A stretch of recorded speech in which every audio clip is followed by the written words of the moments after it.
السلام علیکم ورحمۃ اللہ وبرکاتہ۔ میری عزیز بہنوں اور میرے عزیز بھائیوں اور میرے نور الاسلام کے ناظرین، تو کیسے ہیں آپ؟ امید ہے کہ آپ ٹھیک ہوں گے۔ میں گواہی دیتی ہوں کہ اللہ تعالیٰ کے سوا کوئی معبود نہیں اور حضرت محمد صلی اللہ علیہ وسلم اللہ تعالیٰ کے رسول ہیں۔ تو میری عزیز بہنوں اور میرے عزیز بھائیوں، آج کا جو وظیفہ ہے، یہ وظیفہ ایک ایسا قرآنی عمل ہے کہ اس سے آپ کی ہر دعا قبول ہوگی، آپ کی ہر حاجت قبول ہوگی۔ جن میرے عزیز بہنوں اور بھائیوں کی دعا قبول نہیں ہوتی، ان کے مال و رزق میں اضافہ نہیں ہوتا، یہ وظیفہ ان کے لیے میں لے کر آئی ہوں۔ اس وظیفے کو کرنے کے بعد آپ کے رزق میں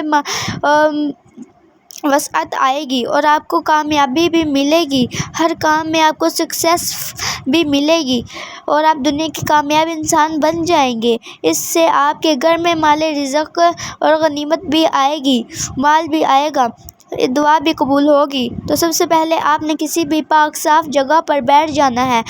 تو اب ہم اس سے شروع کرتے ہیں۔ بیٹھنے کے بعد آپ نے کرنا کیا ہے، 10 مرتبہ درود شریف پڑھ لینا ہے۔ اگر آپ 10 مرتبہ نہیں پڑھ سکتے تو 1 مرتبہ یا 3 مرتبہ پڑھ لیں۔ اس کے بعد آپ نے کیا کرنا ہے، سورۃ الکوثر، جو کہ ایک چھوٹی سی سورت ہے، جو کہ تقریباً 1 رکوع کی ہے اور اس کی 3 آیات ہیں، اسے آپ نے اِنَّا أَعْطَيْنَاكَ الْكَوْثَرَ فَصَلِّ لِرَبِّكَ وَانْحَرْ إِنَّ شَانِئَكَ هُوَ الْأَبْتَرُ۔ اس سے آپ نے اسے 3 دن تک جاری رکھنا ہے۔ اسی طرح آپ نے اسے کسی بھی نماز کے ساتھ یہ وظیفے کو کر سکتے ہیں اور 3 دن تک اسے کرنا ہے۔ انشاءاللہ تعالی آپ کے گھر میں اس کی برکت سے مال و دولت بھی ملے گی اور سکسیس بھی ملے گی۔ اور اپنی حاجت کو دل میں رکھ کے پھر آپ نے اللہ تعالیٰ سے دعا کرنی ہے۔ جب اس وظیفے کو کرنا ہے تو پھر اللہ تعالیٰ سے دعا کرنی ہے، انشاءاللہ تعالیٰ آپ کے گھر میں رزق، مال و برکت آئے گی۔ جزاک اللہ خیرا۔